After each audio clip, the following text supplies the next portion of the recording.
Ngaliso imisebenzi kaThixo inguma ngaliso inguma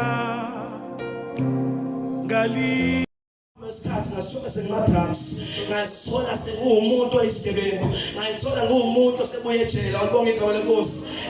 Ngazithola ngumuntu emphakathini obese-rejectiwe. Walibonga igama lenkosi. Even nasekhaya sebekhathele mina, ngithi bengiqhamuka esangweni bavala iminyaka izwa izwi lithi asindisiwe ngenxa yemisebenzi yethu. Basi kungumusa wakho, umusa kaNkulunkulu. That's I want to present namhlanje ukuthi noma ngathiwa inhliziyo yakho isiphuke kangakanani, kodwa uma umuntu ekuKristu lo musa ufumana.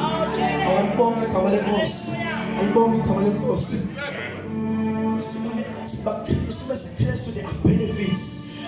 Uma uKristu awubonga igama lenkosi.